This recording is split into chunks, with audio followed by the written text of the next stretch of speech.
Donc, bienvenue tout le monde. Je suis spécialisée bibliothécaire en soutien à la recherche à l'UQAM, puis je suis accompagnée aujourd'hui de ma collègue Stéphanie Filion, qui est bibliothécaire au développement et à la gestion des collections. Bonjour. Bonjour Stéphanie. Je suis bien contente que tu sois avec moi aujourd'hui.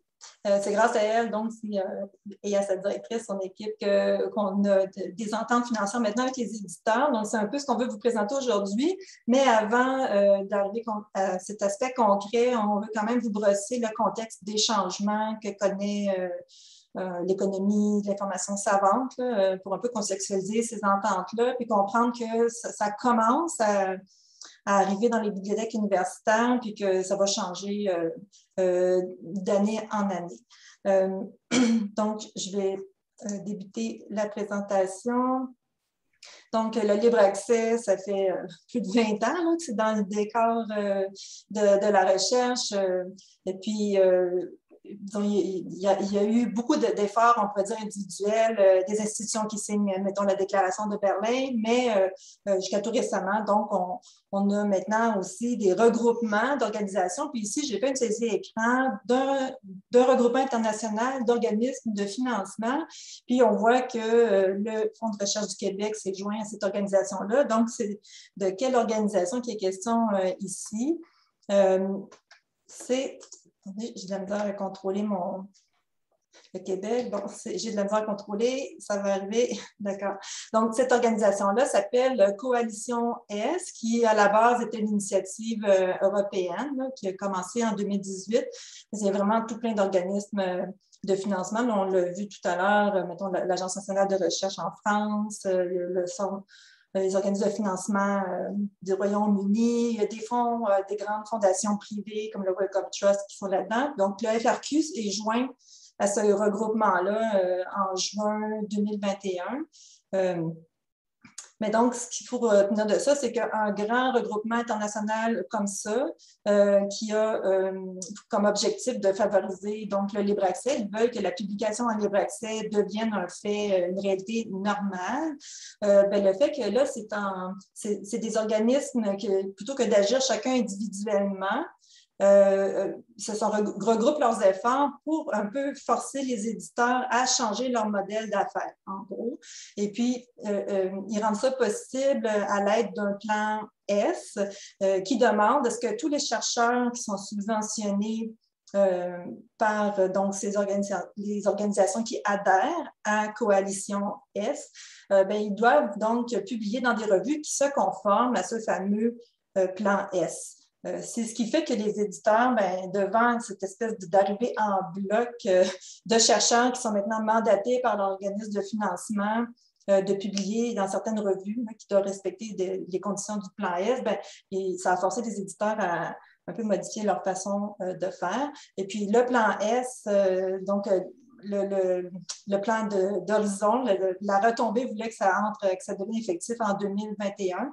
Nous, le Québec a adhéré en 2021, donc sur son communiqué, ça annonce plus que c'est vers 2023 qu'il va mettre à jour sa politique de libre accès.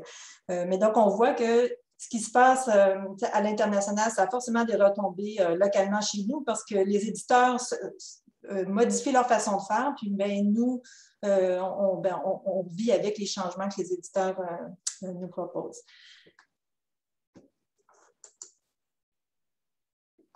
Je vais passer à la prochaine diapo. C'est juste que c'est un peu lent quand je fais ma flèche.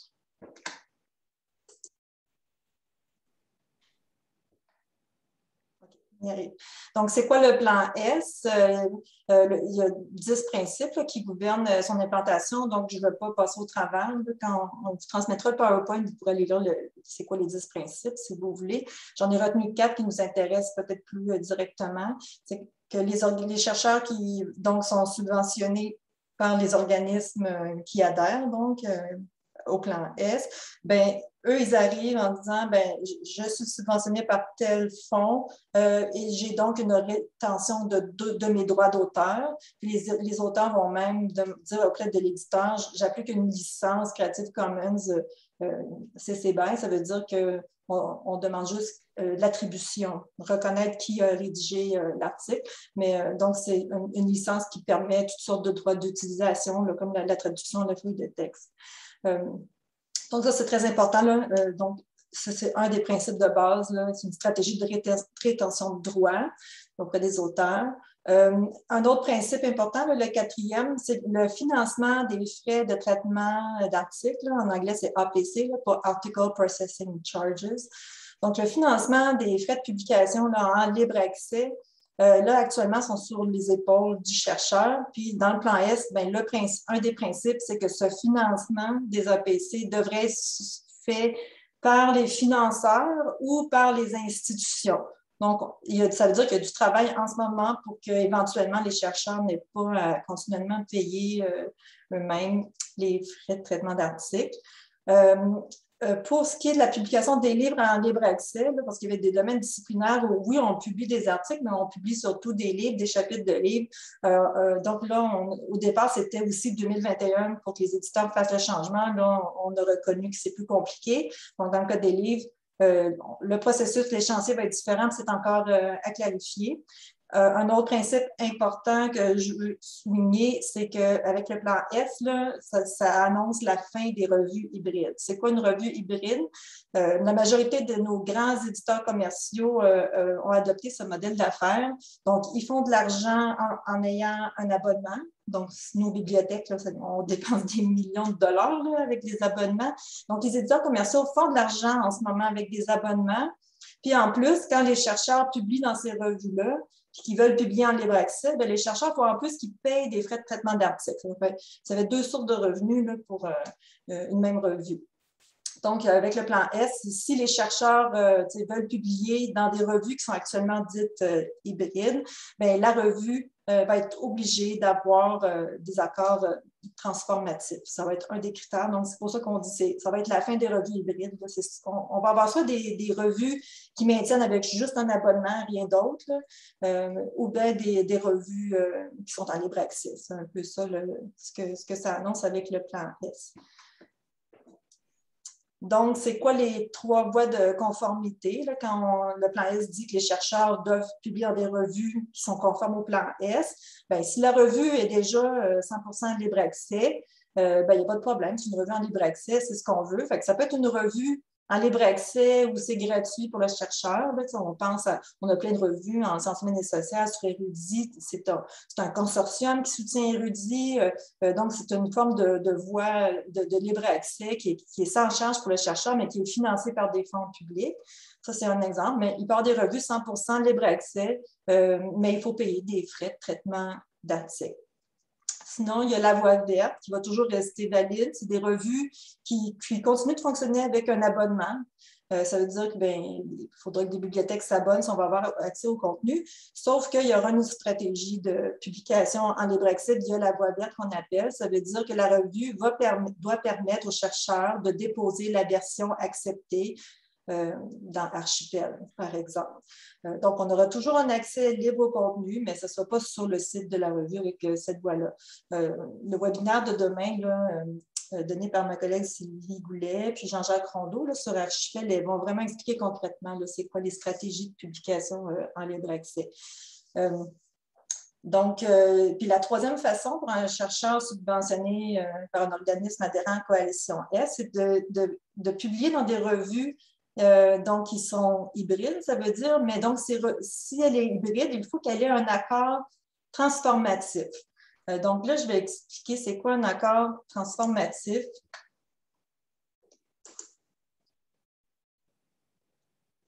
C'est vraiment là, un contrat négocié entre un éditeur de revue et des bibliothèques, ou une bibliothèque, mais souvent avec des consortiums de bibliothèques.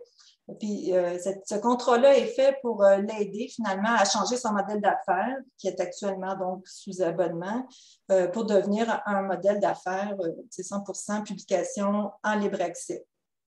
Là, on ne va pas passer au travers de tous les types d'accords transformatifs. Même moi, là, je me suis pas assez documentée pour ça. C'est plus dans la cour de notre équipe au développement de collection.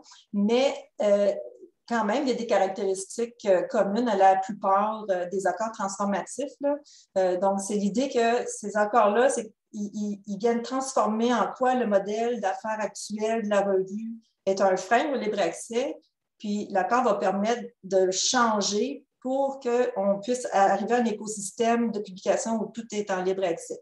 Donc, première caractéristique, l'accord transformatif est transitoire. Dès que la revue est en libre accès, bien, il n'y aura plus de ces questions-là d'espèces de contrats entre les éditeurs puis les bibliothèques.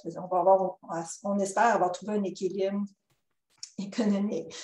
Donc, pourquoi on demande avec le plan S qu'il y a ces contrats-là, ces accords transformatifs? C'est parce que jusqu'à tout récemment, on laissait les éditeurs eux-mêmes changer avec les diverses pressions qu'ils recevaient par rapport au libre accès, mais c'était trop lent. On a vu les éditeurs, en fait, ont juste réussi à reconfigurer le marché là, en mettant le modèle frais de traitement d'articles comme étant un modèle dominant puis largement accepté. D'ailleurs, on le retrouve dans le plan S, là, ce qui a fait un peu un tollé au début, en 2018, quand cette stratégie-là a apparu. Donc, ce qu'on espère à terme, si toutes les revues se transforment, c'est qu'il y aurait presque plus d'abonnements pour lire les contenus. Ensuite, la deuxième caractéristique, il faut que les accords transformatifs soient transparents. En ce moment, il y a plein de contrats qu'on signe avec les éditeurs, mais qu'il y a des clauses de confidentialité, ce qui fait que si on veut négocier en groupe ou qu'on veut contester, on n'a pas accès aux conditions à cause de cette clause de confidentialité. Donc, là, les accords transformatifs doivent vraiment afficher les termes du contrat, là, afin qu'on sache à peu près ailleurs qu'est-ce qui se passe, là, pour éviter justement qu'il y en ait qui aient peut-être des approches privilégiées. Il y a une caractéristique au niveau du droit d'auteur que j'ai mentionné précédemment. Là. Donc, dans les modèles traditionnels, les chercheurs, quand ils soumettent leur manuscrit, très souvent, ils vont céder les droits, tous leurs droits à l'éditeur. Là, c'est tout à fait le contraire. C'est une stratégie où l'auteur maintient tous ses droits, puis devrait même exiger une licence CC pour pouvoir avoir des conditions d'utilisation ouvertes sur son document. Puis la licence peut même être appliquée sur la version acceptée. Puis, bien, au niveau des coûts, donc, le modèle traditionnel fait qu'aux bibliothèques, on paye des prix faramineux là, pour un abonnement. On a déjà vu une revue peut coûter 8 000 dans certains cas, là, quand c'est des revues très, très en demande. Là, mais c'est des abonnements à coût de 2 000 par année. Quand tu fais ça, fois 10, fois 100, bien, ça vient qu'à coûter très cher. C'était pas viable pour les bibliothèques. Et donc, là, les bibliothèques actuellement, c'est de se dire que l'argent qu'on met à payer des abonnements, bien, via les accords transformatifs, on va plutôt mettre l'argent pour soutenir la publication en libre accès. Donc là, je ne rentrerai pas dans les détails de comment là, les différents accords viennent, mais certains sont basés sur le comportement des chercheurs. Mettons, on va regarder les chercheurs canadiens, ils publient à quel point chez Elsevier, bien, Elsevier va nous dire, bien, considérant le comportement de vos chercheurs, on va vous accorder un rabais de. Ça peut être un exemple là, de négociation, ce qui fait qu'on va réduire le coût de notre abonnement, puis mettre le surplus d'argent dans des frais de traitement d'articles, par exemple. Ça peut être une façon. OK. Fait que là, on voit que je commence à parler d'entente. Je vais laisser la parole à ma collègue Stéphanie qui, là, va vous exposer où trouver l'information sur nos ententes financières avec les éditeurs. Puis après ça, on pourra répondre à vos questions. Donc, bonjour tout le monde. Effectivement, on va discuter des différentes ententes là, entre le service des bibliothèques de l'UQAM et certains éditeurs. Mais avant ça, selon vous, on va faire un petit sondage. Combien ça coûte publier en libre accès? Jusqu'à combien ça peut aller en termes de frais de traitement? Vous devriez voir apparaître un petit sondage là, via Zoom. Donc, vous allez pouvoir répondre. Puis par la suite, on va regarder ça ensemble.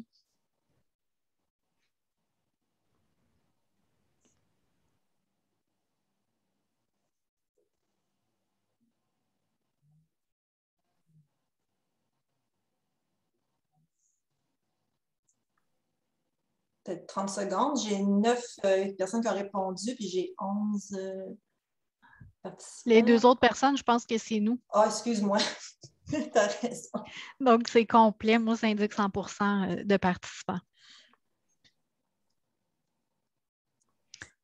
Est-ce que vous voyez le sondage? Donc, il y en a plusieurs qui ont répondu 3 000, d'autres personnes 5 000, 10 000, 3 personnes, une personne 15 000. Donc, si on regarde, j'ai regardé certains éditeurs et pour certains éditeurs, vous allez trouver dans la colonne du centre les coûts moyens. C'est en dollars US à l'exception du Canadian Science Publishing. Les coûts moyens tournent autour de 2 500, 3 500 dollars US. Par contre, la dernière colonne, celle de droite, vous allez voir les écarts en termes de frais de traitement. C'est sûr que ça va dépendre de la revue, savoir si c'est une revue hybride, une revue en libre accès, ça dépend de l'éditeur aussi. Mais vous pouvez voir, par exemple, Cambridge University Press, ça peut aller jusqu'à 5 000 puis, si on regarde Springer, c'est entre 1 290 et 11 390, encore une fois en dollars américains. Certaines revues, il n'y a pas de frais de traitement d'articles, mais vous comprendrez que c'est une minorité. La plupart, là, comme je le disais tout à l'heure, c'est entre 2 000, 3 000, 3 500 dollars. Donc, publier en libre accès, contrairement à ce qu'on pourrait penser, non, ce n'est pas gratuit. Ça peut coûter très cher. Donc, pour pouvoir aider les chercheurs, excusez-moi, pour pouvoir aider les chercheurs à publier en libre accès, il y a un premier fonds qui est disponible surtout pour les personnes de la Faculté des sciences. Donc, la Faculté des sciences a mis sur pied un programme de contribution aux frais de publication. Ce programme vise à encourager le libre accès aux publications des résultats de recherche qui ont été effectués à l'UQAM, conformément à la signature de la Déclaration de Berlin sur le libre accès, puis à la politique des 3 organismes subventionnaires fédéraux sur le libre accès. Donc, au niveau de la somme allouée, ça peut aller jusqu'à 2 000 les fonds, la somme peut varier en fonction des fonds qui sont disponibles, mais aussi, il y a une priorité qui est accordée aux demandeurs qui n'ont pas encore reçu d'appui financier au courant de l'année. Puis, il y a une priorité aussi qui va être accordée aux demandeurs qui ont reçu une invitation à publier dans un numéro spécial pertinent à leur domaine de spécialisation.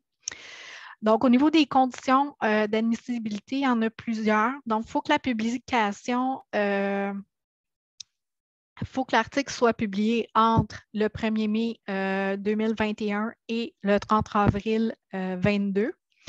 La personne, le demandeur doit être un professeur régulier de la Faculté des sciences.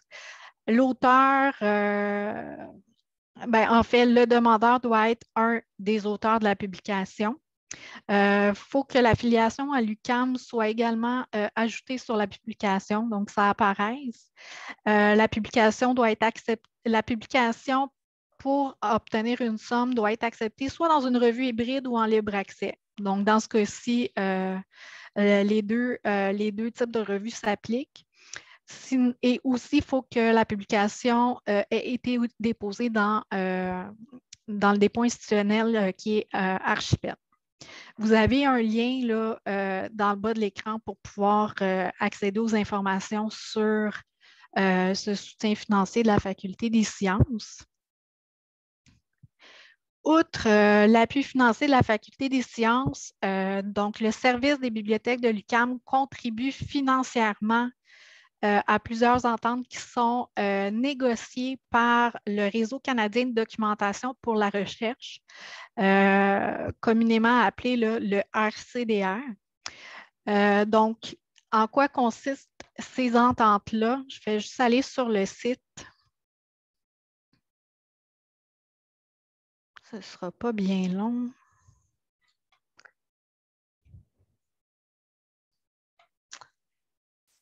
Donc, en quoi consistent ces ententes-là? C'est que le service des bibliothèques de l'UQAM va payer un certain montant pour des abonnements à des bases de données. Cynthia en a un peu parlé tout à l'heure. Et en contrepartie, certains éditeurs vont accorder aux auteurs, aux chercheurs, des rabais sur les frais de traitement d'articles ou les APC. Donc, la première, si on descend un peu plus bas sur la page, vous allez retrouver ces informations-là sur le site de libre accès à l'UQAM dans la section initiative financier financé par les bibliothèques. Donc, ce qu'on peut voir, il y a plusieurs éditeurs là, pour lesquels on a des ententes. Donc, il y a l'American Chemical Society, Cambridge University Press, Canadian Science Publishing, Elsevier Science Direct, PLOS, Sage Publishing et Taylor & Francis. Donc, sur cette page, vous retrouvez les détails de l'entente. Donc, par exemple, vous allez avoir le rabais qui est accordé. Bien entendu, c'est ce qui nous intéresse ici. Donc, dans le cas de l'American Chemical Society, c'est un rabais en argent, donc 2 500 $, une somme fixe qui est accordée aux auteurs qui publient dans une de leurs revues. Sinon, c'est des rabais en pourcentage selon les frais de traitement d'articles. Outre les rabais, donc ça peut aller entre un 20 jusqu'à 100 tout dépendamment de l'éditeur et du type de revue. Effectivement, aussi sur cette page-là, vous allez voir dans quel type de revue vous pouvez publier. Dans certains cas, l'éditeur va exiger que l'article soit publié dans une revue hybride. Dans d'autres cas, ça peut être soit une revue en libre accès ou une revue hybride. Ça n'a pas d'importance. Vous allez aussi avoir des exceptions. Dans certains cas, par exemple, le Canadian Science Publishing, vous pouvez publier dans une revue hybride, à l'exception des revues agricoles. Donc, les revues agricoles, si vous publiez là-dedans, vous ne pourrez pas malheureusement bénéficier du rabais qui est de l'ordre de 50 %. Sinon, par exemple, chez Elsevier, Cell Press et Lancet, malheureusement, elles ne sont pas admissibles pour obtenir un rabais sur les frais de traitement d'articles. Vous allez retrouver aussi les périodes d'éligibilité. Donc, c'est la période pendant laquelle vous pouvez soumettre votre article pour bénéficier du rabais. Ça correspond à la durée de l'entente d'abonnement au service des bibliothèques. Puis aussi, vous allez avoir quelques informations sur la procédure, comment obtenir le rabais. La plupart du temps, c'est assez simple. C'est pas mal tout le temps simple. La plupart du temps, vous sélectionnez la revue dans laquelle vous voulez publier. Et sur le site de la revue, vous avez un bouton pour soumettre votre article. En soumettant votre article, vous allez pouvoir indiquer votre affiliation à l'UQAM et c'est à ce moment-là que vous allez pouvoir bénéficier du rabais. Lorsque ça va, c'est un petit peu plus, lorsque la procédure diffère, on a mis quelques présentations PowerPoint, par exemple des captures d'écran pour pouvoir vous aider à publier, à soumettre votre article et à obtenir le rabais. Donc, je vais monter mon écran. Excusez-moi. Donc, c'était la section pour les rabais chez certains éditeurs. Il y a aussi, outre les rabais qui sont accordés par les éditeurs, le service des bibliothèques, c'est important de le mentionner, supporte financièrement certaines initiatives de libre accès. Ces initiatives-là ne donnent pas nécessairement accès ce n'est pas un abonnement à une base de données. La différence, c'est que c'est souvent une campagne de financement qui est organisée par un organisme et on contribue financièrement à cette campagne-là et l'organisme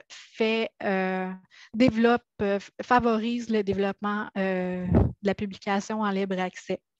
Donc, par exemple, l'UQAM, on soutient financièrement Coalition Publica, Ça résulte d'un partenariat stratégique entre Érudit et Public Knowledge Project pour développer une infrastructure nationale ouverte, pérenne et non commerciale dans le but de promouvoir la diffusion de la recherche et l'édition savante numérique dans des domaines des sciences humaines, sociales et en arts et lettres. En plus de ça, la coalition Publica offre également des services aux éditeurs et aux bibliothèques pour faciliter la publication en libre accès. Et pour les chercheurs, Érudit et PKP, Public Knowledge Project, donne accès à un dépôt de recherche. En fait, il opère un dépôt de recherche qui donne accès à des milliers de périodiques historiques et scientifiques numériques. Donc, par exemple, vous avez accès, les chercheurs ont accès via Érudit à une collection complète de revues savantes et culturelles. On peut penser aussi à la Gazette du Canada qui a été numérisée au complet et qui est disponible sur le site des Bibliothèques et Archives du Canada. La numérisation des journaux, du Journal des débats de l'Assemblée nationale disponible sur le site de la Bibliothèque de l'Assemblée nationale. Il y a aussi la collection Héritage de Canadiana, qui est la numérisation de différents documents canadiens historiques. Puis, il y a aussi, ils ont donné accès aux chercheurs à des revues, des journaux du Québec qui sont disponibles sur le site de la BANQ.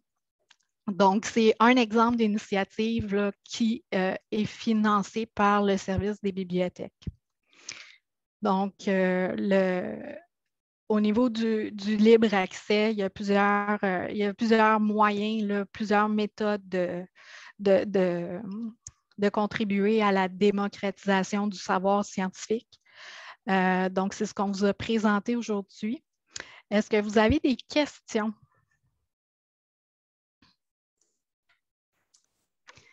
Donc, vous pouvez soit ouvrir le micro, soit les écrire dans le chat. Et puis, oui.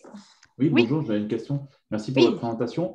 Je voudrais savoir s'il existe des initiatives pour, vous en avez brièvement parlé au début, sur les livres, sur le soutien financier pour les livres en format open access. Au niveau des ententes pour obtenir des rabais, actuellement, il n'y a aucune entente qui lie le service des bibliothèques à un éditeur qui publie des livres, des monographies. Par contre, on soutient financièrement le Directory of Open Access Book, le DOAB, oui. Qui est un répertoire qui pointe vers des livres numériques évalués par les pairs. Il y a aussi, en termes de monographie, on a participé à la campagne de financement du MIT Press cette année. Donc, moyennant un certain montant d'argent, le MIT nous donne accès aux archives, aux monographies, en sciences humaines et sociales. Et avec l'argent qu'ils vont récolter au courant de la campagne de financement, ils vont pouvoir publier en libre accès jusqu'à 90 monographies à partir de 2002 dans le domaine des sciences humaines et sociales. Okay. Donc, oui, au niveau des livres, il y a des choses qui se font, mais c'est sûr que pour l'instant, c'est vraiment plus axé vers les périodiques. Okay. Je sais qu'il y avait eu une occasion de financement, j'ai oublié par quel organisme subventionnaire, mais c'était spécifique là, pour la publication. Ça peut être un chapitre de livres en libre accès. Là, mais je vais essayer de retrouver l'information parce que peut-être, je ne suis pas certaine que c'est un concours qui a lieu chaque année. Ou sinon, ça peut être sous la forme d'un prix également. Donc, il y a quand même un petit retour d'argent qui peut aller par la suite venir soutenir un chercheur. Mais je vais essayer de retrouver l'information, puis je vais faire un suivi par courriel en répondant à tous les inscrits. Oups.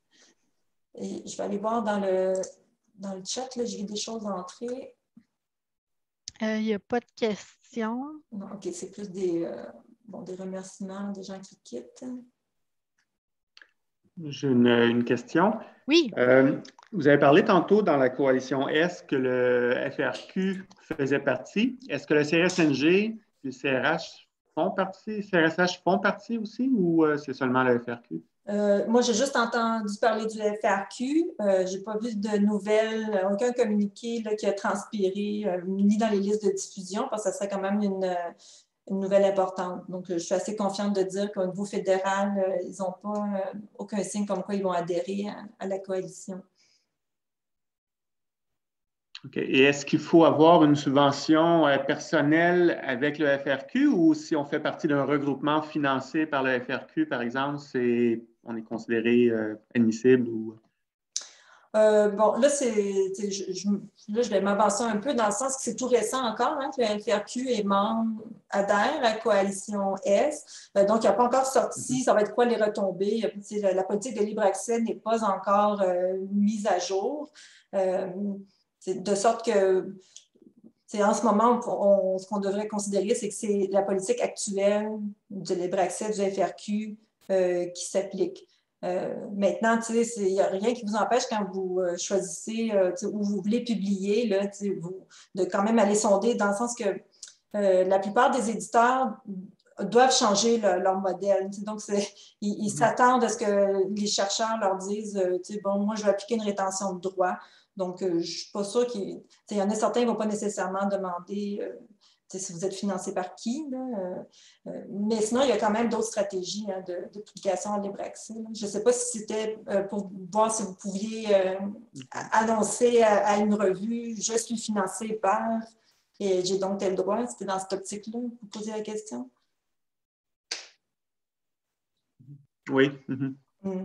C'est ça. Mais, merci. Oui, je dirais officiellement, c'est plus de voir que des changements sont à venir du côté du FRQ. Moi, je resterais plus avec la politique qu'on a actuellement, puis d'appliquer les stratégies de publication en libre accès telles qu'on les connaît.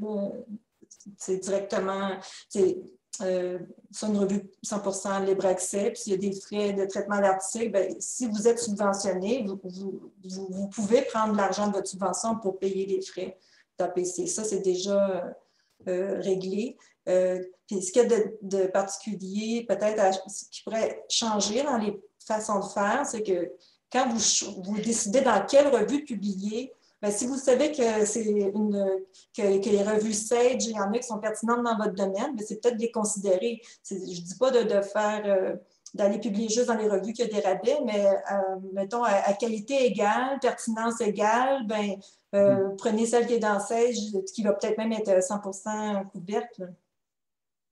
OK. Bien, merci beaucoup. D'autres questions?